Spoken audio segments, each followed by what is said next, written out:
fọ́nrán kan jáde láìpẹ́ yìí níbi tí olóyè Sunday Igboho tí wọ́n ti ń sọ wípé kí àwọn ọmọ Yorùbá kí wọ́n sọ́pọ́ọ̀tì ààrẹ Tinubu àti wípé ńkọ́ o àwọn gan ṣetán láti sọ́pọ́ọ̀tì ààrẹ Tinubu ní ètò ìṣèjọba.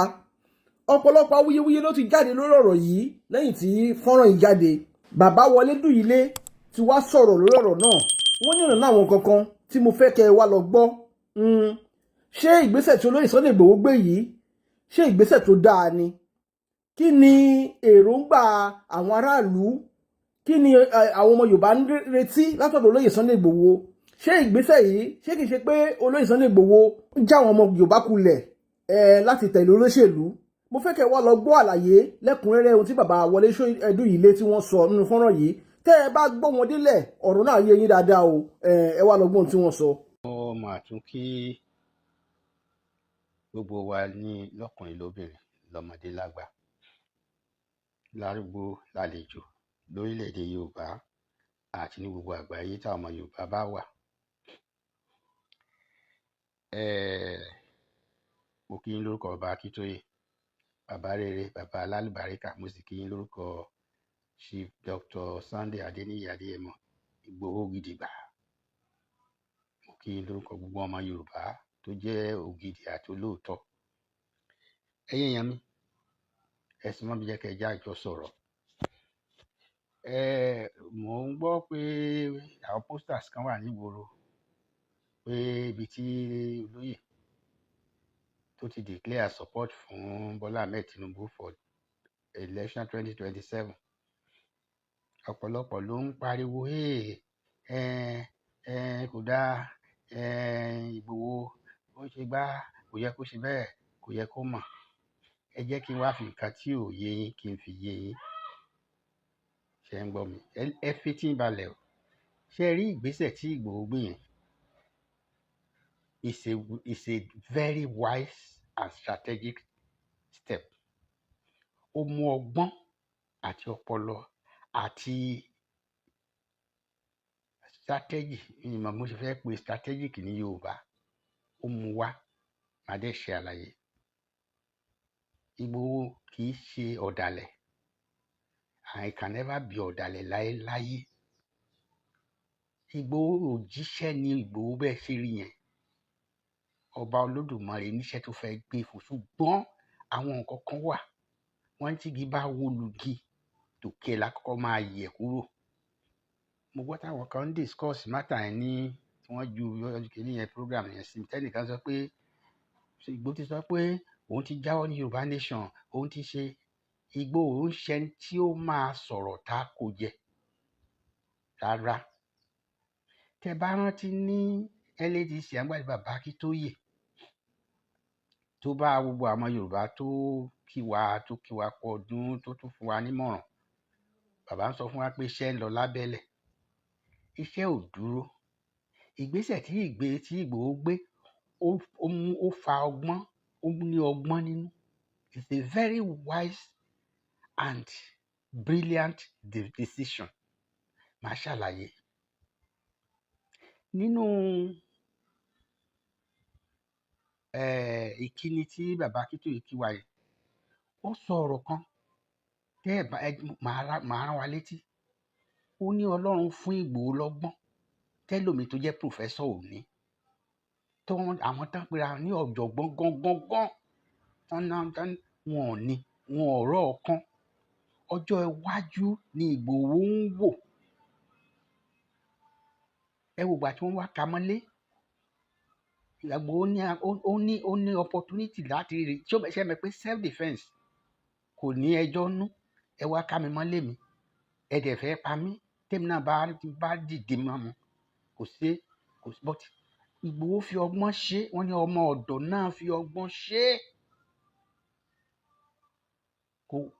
kò pa ẹ̀ kò fọwọ́ kàn wọ́n kò tiẹ̀ gún wọn lọ́bẹ bẹ́ẹ̀ sọ fáwọn ará gbogbo tó wà nílé ẹ má fọwọ́ kàn wọ́n ẹ má yìnbọn sí wọn ẹ má ṣe o ṣe rí pé ọgbọ́n yẹn ó ju agbára lọ tó bá jẹ́ lòmíì ni á dìde pẹ̀lú wọn ni ṣùgbọ́n nítorí pé Ìgbòho jẹ́ ọlọ́gbọ́n ènìyàn oníwà tútù kò ṣe nǹkan kan bàbá ní tó wáyé pé ó ti ṣe ni wọ́n á declare gbogbo wa wanted wọ́n á pè wá ní terrorist wọ́n á declare bàbá Akíntóyè wanted wọ́n á declare wípé òun ni leader of terrorists wọ́n á dẹ̀ publish all over the world ṣé bá ti ba nǹkan jẹ́ ńgbà yẹn ẹ wá wo ọgbọ́n tọmọkùnrin yẹn fi ṣe now election 2027 ń bọ̀ èèyàn mẹ́ta at least tó máa gbé tó jẹ́ gbòógì ló fẹ́ contest fún election ẹnì kínní President Bola Ahmed Tinubu tó jọ ọmọ Yorùbá ẹnì kejì which is likely Àtíkù tó jọ ọmọ Fúlàní àní ẹnì kẹta tí wọ́n tún jọ ń tara gbàngbọ̀n ó jẹ́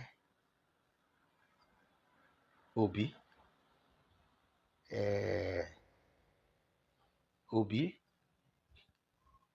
nínú àwọn mẹ́ẹ̀ta yìí àtàwọn míì tó tún máa gbé àpótí ní other political party ẹnìkan gbọ́dọ̀ náà máa dìbò fún ẹnìkan péré nínú àwọn ẹnìkan yìí ìbáṣe 16 làwọn fẹ́ gbé àpótí kó ṣe 17 kó pé 20 ẹnìkan la máa dìbò fún ẹnìkan nínú káti ẹ̀ kọ́kọ́ mú àwọn mẹ́ta yẹn ná Òbí Àtíkù àti President Bola Ahmed Tinubu ta lẹ fẹ́ kí ẹ̀yin tara rò pé ó yẹ kí Ìgbòho òòṣà kó kíyù sí ṣé ẹ̀yin Òbí ni àbí ẹ̀yin Àtíkù tó bá jẹ́ ẹ̀yin náà ẹ̀yin ta lẹ máa kíyù ta lẹ fẹ́ fún ní support ṣé Òbí lẹ máa fún support àbí Àtíkù àbí Bola Ahmed Tinubu give it or take it Bola Ahmed Tinubu a sì ní gbẹ́kẹ̀lé bí ò tiẹ̀ pọ̀ nínú ẹ̀ ju àwọn tó kù gbogbo lọ ǹjẹ́ ẹ mọ̀ pé iṣẹ́ rí Ìgbòho ó mọ tó ń ṣe o ohun tó dẹ̀ ṣe yẹ ó yé mi ẹ mọ̀ pé tó bá gbàyàn nígbà òjò ẹlòmíì òun náà tún gba onítọ̀ yẹn nígbà ẹ̀rùn ni wash my hand I wash your hand when the time comes ṣé ẹ rí diplomatic step tí Ìgbòho gbé yẹn ó wà pa ṣé ẹ mọ̀ pé tí gbogbo wa bá rally round lóòótọ́ tó ọ̀pọ̀lọpọ̀ wa ní òfẹ́ ṣùgbọ́n tí ọ̀rọ̀ dé àti ìgbà Yorùbá nation ẹ má gbàgbé ẹ má gbàgbé pé a sì wà nínú ìlú Nàìjíríà so tán bá ń ṣe Nàìjíríà afẹ́ akọ̀ ó kàn wá ó wà àdìbò ó kàn wá ṣó yẹ yín now àti ìgbà we have just less than kí táàmù President Bola Ahmed Tinubu tó expire the present one ó kù bí 1 year and some few months ṣé within that 1 year and some few months la fẹ́ agitate láti gba Yorùbá nation kì í ṣe pé àní ìgbà ṣùgbọ́n nǹkan kan lèèyàn ń fi síwájú èèyàn á dá mi síwájú kó ba lè tẹlẹ̀ tútù omi ni Ìgbòho dà síwájú tó ń dúpẹ́ oore tí Tinubu ṣe fún un ṣé rí ìgbésẹ̀ yẹn kò ṣẹ̀yìn bàbá Ládọjà bí mi ṣe ń wò ṣe mọ̀ pé bàbá Ládọjà bí bàbá ló ṣe jẹ́ sí Ìgbòho ó dẹ̀ ní wọ́n so many things sí bàbá Ládọjà ìyẹn Olúbàdàn tuntun tó àti Ìgbòho tí Ìgbòho ti ṣe tó náà ṣe fún Ìgbòho in the past. Ọgbọ́n ọ̀dẹ̀ kì í tán láyé káwa lọ sọ́run. So omi tí Ìgbòho dà síwájú ni pé ó support rally-round bàbá win. Tí bàbá win ṣe pé the last tenure bàbá ló máa bẹ̀rẹ̀ yẹn. The last, kò sí pé bóyá another term ó ń bọ̀ wá ṣe president torí kò tiẹ̀ lè ṣẹlẹ̀ ní Nàìjíríà, kò lè ṣẹlẹ̀ pé another third term. So the last term yẹn ṣe pé now a lè béèrè anything àwa ti ṣe fún bàbá, a ti ṣe fún Bọ́lá Ahmed Tinubu, a ti support, a ti rally round, ó ti win. Òun náà wá fi ẹ̀mí ìmoore yẹn hàn nígbà tí a bá ní bàbá nígbà ẹ bá parí táàmù yìí tí ẹ bá kúrò ńbẹ̀ ipò orí Yorùbá fẹ́ wà. Meanwhile òun àti Ìgbòho àti bàbá Akíntóyè òun àti close rank ọ̀pọ̀lọpọ̀ wa so àti wọlé sí Tinubu lára láti gbé bàbá afẹ́kẹ́ ṣe nǹkan báyìí fún àwa ti ṣe fún yín ẹ̀yin náà ṣe báyìí fún wa. Tí ẹ bá fẹ́ ká dẹrú nílẹ̀ Yorùbá, tí ẹ bá fẹ́ ká Fúlàní because lẹ́yìn tí yín Fúlàní tàbí Ìgbò ló máa gbàbẹ̀. Wọn ò dẹ̀ lè gbàbẹ̀ tán kan grant wa ní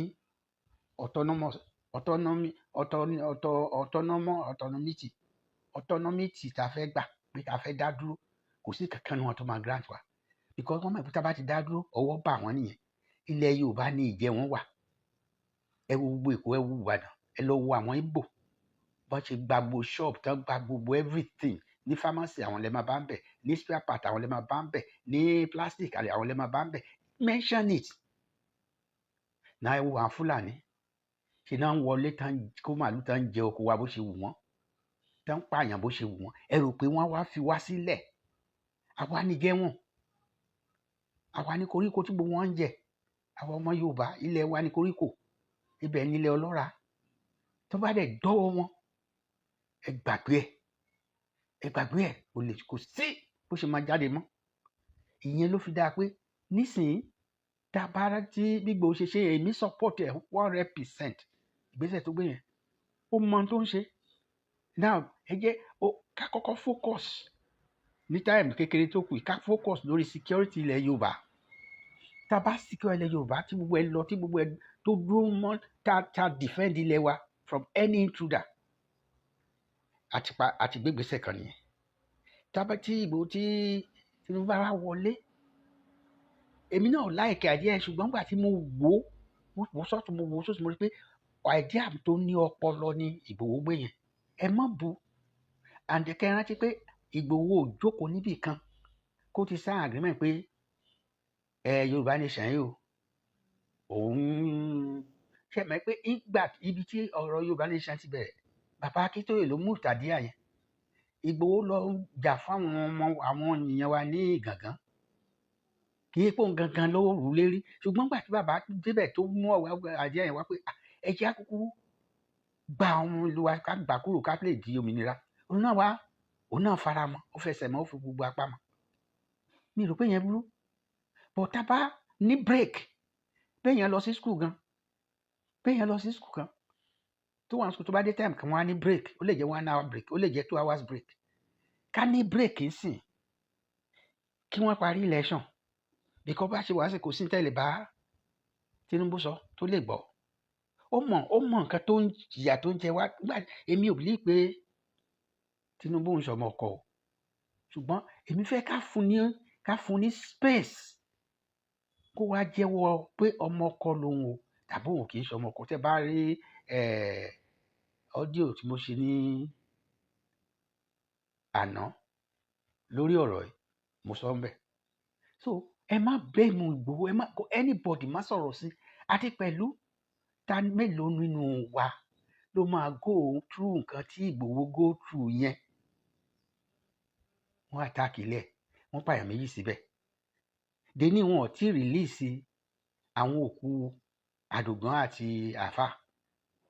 In this system tí Ìgbòho fẹ́ gbé wọlé tó bá ti súnmọ́ a ní agbára a ní ẹnu láti bèèrè lọ bàbá Tinubu pé bàbá ẹ sọ fún àwọn DSS ká gbókò àwọn ará bí ìwọ fún wa ká lọ sìnkú wọn wẹ́ẹ́ ló báyìí ló máa bọ́ sí.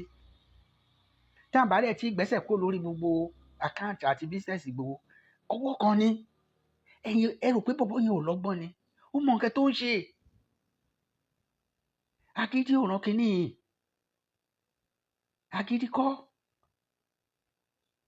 wọ́n ní yàmùyàmù tó bà létí bí sùúrù ni tá a bá fi sùúrù ṣe yàmùyàmù á lọ tìbí á fọ́ tìbí yẹn ni kórópọ̀n ọmọkùnrin tí yàmùyàmù bá balẹ̀ tó fẹ́ pa tó pa wọ́n méjì wá pa yàmùyàmù yẹn á fò lọ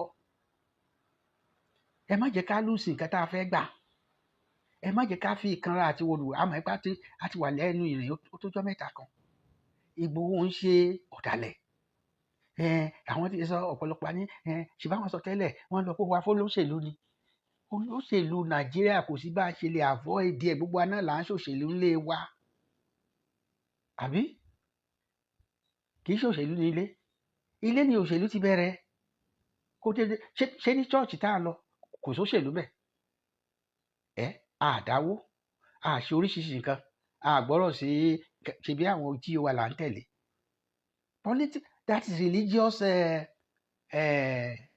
politics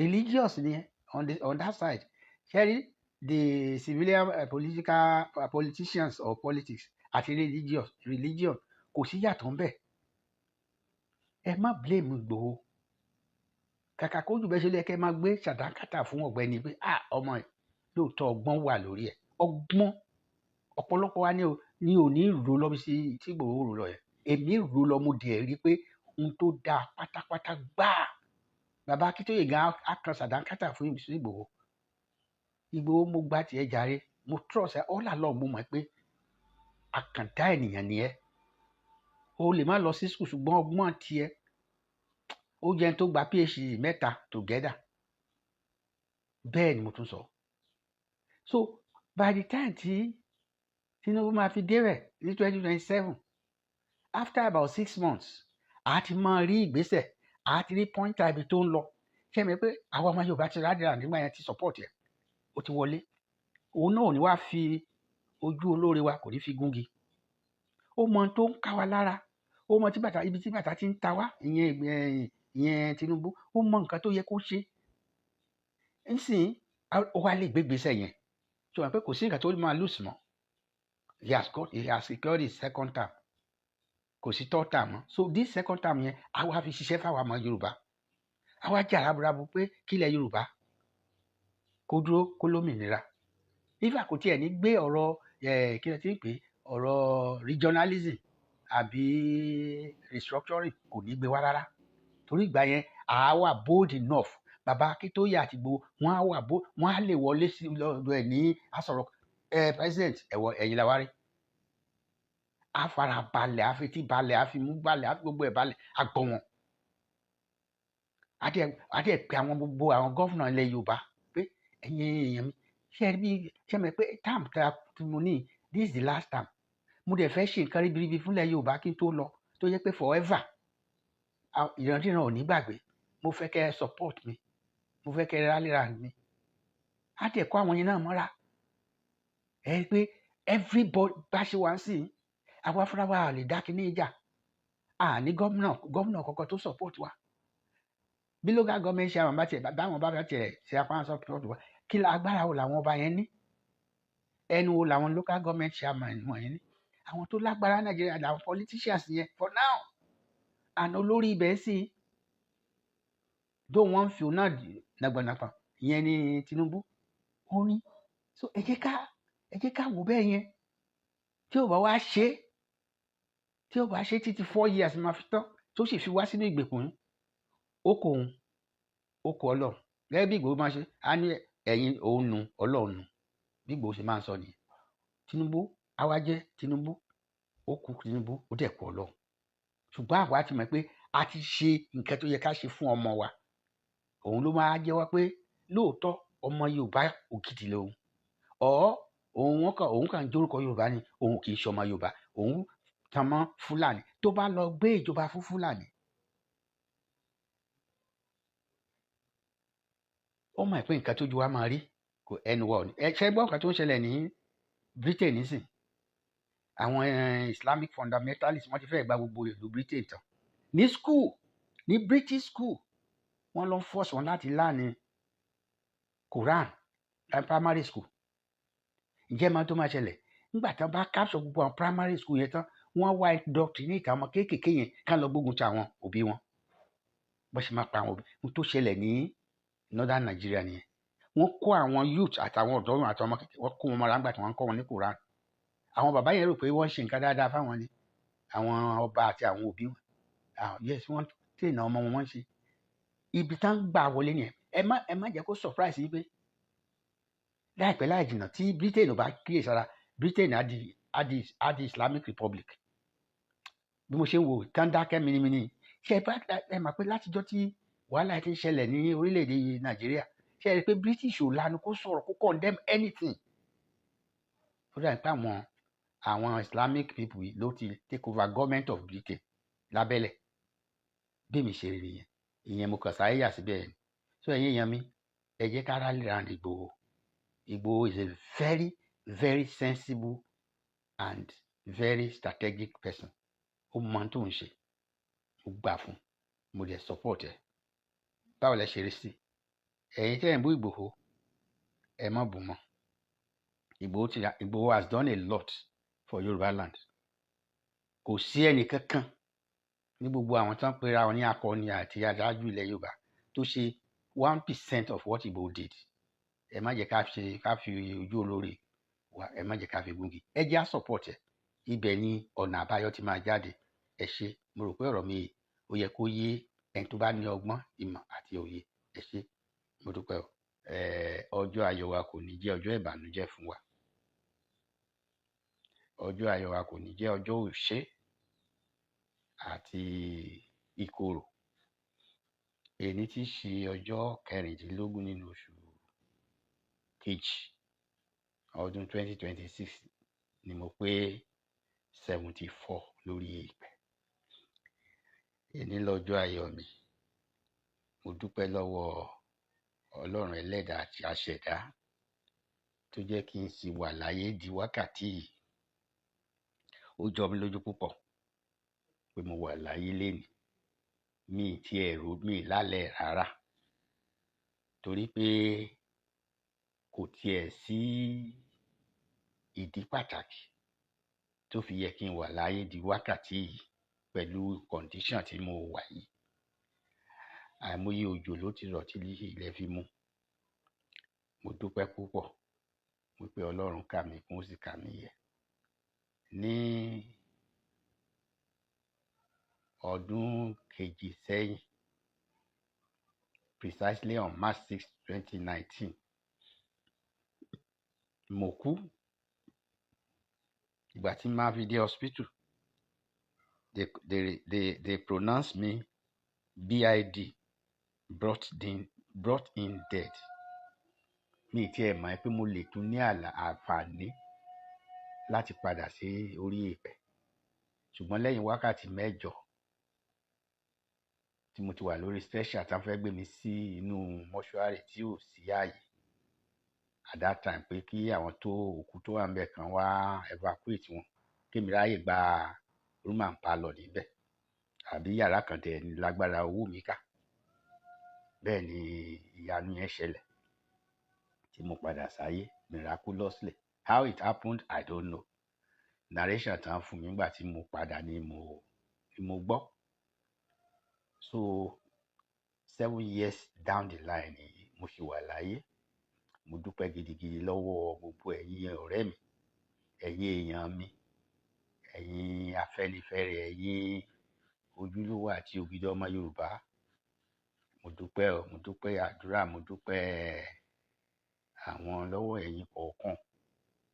Ẹnì kọ̀ọ̀kan nú tẹ̀ ń ṣe tẹ̀ ń kà pàápàá jùlọ àwọn èèyàn mi tí mi ò tiẹ̀ mọ̀ rí rárá. Àwọn ẹni tí mi ò mọ̀ rí tó ń pé tó dẹ̀ ń ṣe sáwọn ṣojú àánú wò mí. Mo dúpẹ́ púpọ̀. Ọjọ́ gbogbo yín á dalẹ̀ o. Ẹ ní kú lérí èwèrèwé ẹ ní gbọ́mọ sí. Lágbára Ọlọ́run gbogbo ẹ̀ṣẹ̀ yín ibi tẹ́ gbogbo yín ti ń ṣiṣẹ́ tẹ́ tí mówó náà jáde lẹ́nì kọ̀ọ̀kan. Àwọn èèyàn péréte ní òun ọ̀jú bí mélòó kan ṣùgbọ́n mélòó yẹn náà mo appreciate ẹ̀ very very tremendously. Mo dúpẹ́ gan-an ni. Ẹ ní ṣiṣẹ́, ẹ ní kábàámọ̀, ẹ ní rìnjọ ibi ń pọ̀ nù. Ẹ ní rìnjọ ibi ń pọ̀ nù. Ẹ ṣé gan-an, mo dúpẹ́ o. Ẹ ní fọwọ́ yín gbé ọmọ sìn. Ọmọ ò ní kú mọ́ yín lọ́wọ́, aya ò ní kú mọ́ yín lọ́wọ́. Ọkọ yín ò ní kú ní oṣooju, ẹ gbó ẹ tọ́. Gbogbo bí tẹ́ ti ń rí owó, àbùdí ní tolókun, àbùdí ní tọlọ́sà. Àbùdí ní omi òkun, àbùdí ní omi ọ̀sà. Ẹ ní kan, ọwọ́ yín ò ní kan àpò ìsàlẹ̀ àpò yín ní àṣẹ Elédùmarè. Ẹ jẹ́ kí n sáré gbàrà wà ní ìyànjú kékeré. Mo pe ọ̀rọ̀ tí mo fẹ́ bá a sọ yìí ní kò ha nídìí bí. Kò ha nídìí bí. Kí ló fa ọ̀rọ̀ yìí?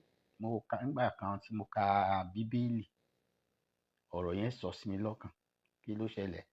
Àwọn ọmọ Ísírẹ́lì wọ́n wà lójú ogun pẹ̀lú, wọ́n kojú àwọn ọmọ Fílístínì. Ọ̀gbẹ́ni kan tá ń pè ní Gòláyátì. Fún odidi 40 ọjọ́ ni Gòláyátì fi ń jáde tó wá ń pe àwọn ọmọ Ísírẹ́lì, àwọn ọmọ ogun Ísírẹ́lì ní ìpèníjà, tó ń challenge wọn pé ẹni tó bá láyà tí bàbá ńlá ìyá láyà bá bí dáadáa nínú yín, àtọba yín tó gún wá síbẹ̀ yín àtẹ̀yìn, kẹ́nìkan ní kó jáde wá kó mi lójú. Tó bá borí mi, gbogbo wa á dẹrù yín. But tèmi bá borí ẹ̀, ẹ̀yin á dẹrù wa. Challenge burúkú ni. Because this guy Message. Doshan one as you mark your birthday today.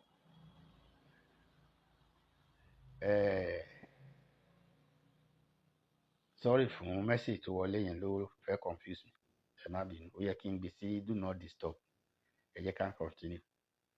So bí ẹ̀rù wá bá jìnnìjìnnì wá bá gbogbo wọn, jẹ́ Major General, Field Marshal, gbogbo wọn ló wà ńbẹ̀. Nígbà táwọn wo ọ̀gbẹ́ni yẹn bó ṣe kárúfí tó, ta ló fẹ́ lọ kojú ẹ̀? 40 days iṣẹ́ yẹn. Ìgbà tó yá, wọ́n ti Gòláyátì ó ti pẹ̀ gan orúkọ Ọlọ́run ọmọ ogun Ísírẹ́lì. Ó ti fi ní bàbá bá dìde, ìyẹn Ọlọ́run ló bá gbé, ìyẹn Ọlọ́run ọmọ ogun Ísírẹ́lì ó bá gbé David díẹ̀ jẹ́ ọmọ kékeré tí ò tí ju bí ọmọ ọdún 12 sí 13 tó ń ṣọ́ àwọn àgùntàn bàbá ẹ̀ nínú igbó lórí pápá. Bó ṣe gbéra nìyẹn. Bó ṣe dé ojú ibi táwọn ọmọ Ísírẹ́lì pàgọ́ sí. Gbogbo wa la mọ ìtàn yẹn. Especially tó bá jẹ́ pé ẹni tó ń ka Bíbélì regularly tó dẹ̀ mọ̀ nípa Bible. Now, kí ló wá ṣẹlẹ̀? Bí David ṣe yọ sí ojú ogun làwọn ẹ̀gbọ́n ẹ̀ ti rí lọ́ọ̀kan náà. Wọ́n bẹ̀ sí tẹ́ḿbẹ́lú ẹ̀. Wọ́n bẹ̀ sí bọ ẹnu àtẹ́ lù pé kí ló wá ṣe? Ọmọ kékeré wo lórí lójú ogun? Ṣé ọmọdé máa ń wá sí war front ni? Owó ìmọ̀ kọjá ààyè o. O ò ríṣẹ́ ṣe, o wá fi àwọn àgùntàn àtẹran wọ̀nyẹn sílẹ̀ kí ìkòkò pa wọ́n jẹ. Wọ́n ṣáà bu wọn blast ẹ̀. Ó wá ní kò wá nídìí bí. Ṣé mo mọ̀ wá ni? Meanwhile, David gangan kò mọ̀ ìdí tó ń fi wá síbẹ̀. Ọ̀rọ̀ yẹn kàn jáde lẹ́nu ẹ̀. Kò wá nídìí bí. Ibi tó ti ń sọ̀rọ̀ yẹn lọ́wọ́ ni Philistine tó tún ti challenge. Ni David bá dá lóhùn. Gbogbo wa la mọ̀ nǹkan tó ṣẹlẹ̀ lẹ́yìn yẹn. Bó ṣe rẹ́yìn dé Gòláyátì tí ògo padà sọ́dọ̀ Ọlọ́run táwọn ọmọ Ísírẹ́lì bẹ̀rẹ̀ sí jubilate. Ṣé ẹ rí ohun gbogbo tó bá ṣẹlẹ̀ sí wa ó nídìí? A lè má mọ ìdí ẹ̀. David initially kò mọ ìdí tó ń fi wá sójú ogun. Kò mọ̀ rárá. Ọlọ́run dẹ̀ sọ pé nǹkan báyìí ló ń lọ ṣe. Bọ̀ ìgbà tó dọ̀hùn ló tó rí ìpèníjà táwọn ọmọ Ísírẹ́lì ń kojú. 40 days. Ọ̀pọ̀lọpọ̀ wa la ti ń la oríṣiríṣi ìpèníjà kọjá. Èmi tí mo ń bá yín sọ̀rọ̀, this is my 15th year tí mo ti wà nínú òkùnkùn biribiri, òkùnkùn birimbirim. Kò sí ọgbọ́n tá a lè ta, kò sí ọ̀nà tá a ti gbà, kò sí àdúrà, kò sí oògùn, kò sí nǹkan tá a fẹ́ tó yẹ ká ṣe láyé tí mi ti ṣe. Ó máa ń wà very frustrating and depressing kéèyàn wà ní òkùnkùn kó má lè rìn jáde fúnra rẹ̀ for odidi 15 years. Kó má lè kàwé, kó má lè wo TV, kó má lè rí ẹni tó ń bá gbélé, kó má máa rú oúnjẹ tó ń jẹ. Báṣọ ẹ̀ bá dọ̀tí tí ẹ̀bọ̀ mi ní mọ̀ bóyá mo wọṣọ tó dọ̀tí tàbí mi ní mọ̀ bóyá aáyán kú sínú oúnjẹ tí mo jẹ ọ̀ṣọ́. Gbogbo ọ̀pọ̀lọpọ̀ ló ní ìpèníjà kan tàbí èkejì tó ń là kọjá. Ẹ̀yin èèyàn mi, ó nídìí. Tèmi inú ṣọ́ọ̀ṣì mo wà nígbà tójú ìbẹ̀rẹ̀, mo lọ jọ́sìn ni. Mo rántí àbúrò mi kẹta ó ti ṣaláìsí báyìí. Nínú ọmọ 11 tí ìyá wa bí, èmi làkọ́bí. Àwọn 8 ló kú níwà láyé mi lójú bàbá mi àti ìyá mi, àkú 3. Kí ni ìdí táwọn yẹn fi kú níkọ̀ọ̀kan? Kì í ṣe ẹ̀kan náà wọ́n kú o. Mysteriously, inexplicably, wọ́n kú, wọ́n ṣubú, wọ́n lọ. Tó yé yín, àmọ́ nǹkan tó kọ̀ ṣẹ́. Ṣùgbọ́n ó nídìí. Àwọn míì tiẹ̀ wà tó yẹ pé wọn ò póṣù 3. Àwọn míì wà tí ò pọ́dún 2. Àwọn míì wà tí ò pọ́dún 1. Gbogbo àwọn àbúrò mi tó ti ṣaláìsí, ó yá láàrí yìí tó wọ 50 nínú wọn. Ọ̀pọ̀lọpọ̀ wọn, majority of them, mo kò sọ wọn ò níyàwó, wọn ò fìyàwó sílé sáyé, wọn ò fọmọ sáyé. Ó nídìí. Èmi tí mo tún wá jẹ́ àgbà tí mo jẹ́ ẹ̀gbọ́n, ṣèbí èmi ló yẹ kí ikú mú lọ. Ó wá ń fò mí dá, ó lọ mú wọn kọ̀ọ̀kan mú kan, àwa kú 3. Èmi tí ikú ò mú lọ, wọ́n gba ojúlówó lọ́wọ́ mi. Kí ni ìdí? Mi ò lè sọ pé ìdí pàtó báyìí ló ṣẹlẹ̀. Ṣùgbọ́n ó yé Ọlọ́run. Bàbá mi, màmá mi, cancer of the breast ló pa màmá mi. She suffered for almost 2 years pain àti agony. Màmá mi wá dàbí skeleton gbà tó máa kú. Èmi ò dẹ̀ sí nílé. Gbà tí mo máa dé, mo bá màmá mi lórí bẹ́ẹ̀dì. Wọ́n ní for 2 weeks or 3 kò jẹun, kò lè sọ̀rọ̀. Nígbà tí máa wọlé sí mo rí ìyá mi, mo bú sẹ́kún ni. Ìyá rere ni ìyá mi, ìyá alálùbáríkà àti bàbá mi. Parkinson disease ló pa dádì mi. Gbogbo family mi Christian dẹ̀ ni wá. So ẹ wá bèèrè lọ́mi pé kí ló ṣẹlẹ̀. Ẹlòmíì níbi lè sọ pé bóyá ẹ̀ṣẹ̀ ni, bóyá ẹ̀ṣẹ̀ wà ní. Ta ni ò lẹ́ṣẹ̀? Jésù sọ fún àwọn èèyàn ní ẹnikẹ́ni nínú yín tí ò bá tí ì dẹ́ṣẹ̀ rí kó sọ òkúta lu obìnrin tá mú nínú àgbèrè. Bíbélì ní gbogbo wa láti ṣẹ̀. Gbogbo ènìyàn, gbogbo aráyé ni. So ẹ má point accusing fingers ẹni kankan. Ẹ má fojú ẹlẹ́ṣẹ̀ wọ anybody. Gbogbo nǹkan tó ń ṣẹlẹ̀ lórí anybody wa kò yé ọ̀pọ̀lọpọ̀ wa. Ṣùgbọ́n mo fẹ́ rọ̀ wá ní wákàtí pé kẹjọ. Mo ti ronú títí débi pé mo gbé poison jẹ ní 2019. Mo da sniper mọ́ nígbà tó sú mi tí mi ò rí èèyàn console mi rí èèyàn bá sọ, mi ì rọ́ọ̀rẹ́, mi ì rí anybody, mi ì rí family. Èmi nìkan odidi oṣù 4 mo fi wà ní Ọ̀tà nínú ilé. Kò sóbìnrin kankan, kò sọ́kùn, kò sí alábàágbé. Àpẹẹlọpẹ́ àwọn ará àdúgbò ló wá ń bá mi ṣe oúnjẹ, wọ́n máa bá mi lọ sọ́jà, wọ́n bá mi fọṣọ. 4 months mo gbàdúrà títí mo wàwẹ̀ títí mo sunkún sọ́lọ́run lọ́rùn. Kò dáhùn, ṣùgbọ́n ó nídìí. Bóyá later wọ́n á fìdí ẹ̀ hàn mí. Èmi ò mọ̀. Ìwọ náà lè máa la ìṣòro kan kọjá tàbí èkejì. Wọ́n bára jẹ́, wọ́n gbóògùn jẹ, wọ́n parẹ́. Tí ẹ̀mí bá wà, ìrètí á wà, ìrètí ń bẹ. Mo fòye náà Ọlọ́run bẹ gbogbo wa. Ó lè má tó lẹ́nu. Èyí pé mi náà kì í ṣe pé nǹkan ṣe jọ́mjọ́m fún mi. We are just struggling, wobbling and fumbling along the way. Ìgbà tó bá tẹ̀yà, mo ti gbàdúrà, mo ti bẹ̀bẹ̀ títí fọ́lọ́run kó mú mi kúrò lórí èpẹ̀. Ó tiẹ̀ jẹ́ ń lọ sí mi. Wọ́n ní rárá. Ẹ wò mí lẹ́nu, mo ti pé 74 lẹ́nu. 7 years ago ló yẹ kí n ti kúrò lórí èpẹ̀. Ló yẹ kán ti gbàgbé mi. Ṣùgbọ́n look at it today. Ṣé yín sí? So mo fẹ́ fi àkókò yìí tí mo ṣe tí mo mark ọjọ́ ìbí mi. Ẹjọ́ èmi kẹ́ bá mi dúpẹ́. Mo dẹ̀ ní ìdènà lọ́wọ́ yín. Ṣé màá mi níṣẹ́, mi lábọ̀, mi ní gratuity, mi ní pension. Ẹ̀yin náà ẹ come to my aid. Kò sẹ́ni táwọn olówó bá ń ṣe birthday àbí tá ń ṣe marriage fún ọmọ, wọ́n á mú gift lọ, wọ́n á ṣe oríṣiríṣi. Ẹ tó bá lè fún mi gift, màá gbà joyfully and gladly, màá gbà. Màá dẹ̀ dúpẹ́ lọ́wọ́ yín. Ẹ jẹ́ kí ọjọ́ òní jẹ́ ọjọ́ ayọ̀ fún mi. Mo bẹ̀ yín ní gbogbo ẹ̀yin tí ẹ bá gba audio message mi, ẹ dìde. Ẹ tó bá fẹ́ pè mí pé kí n fi bank detail mi ránṣẹ́, màá sọ phone number mi síbí báyìí. So tẹ bá pè, màá wá fún yín ní àkáǹtì mi.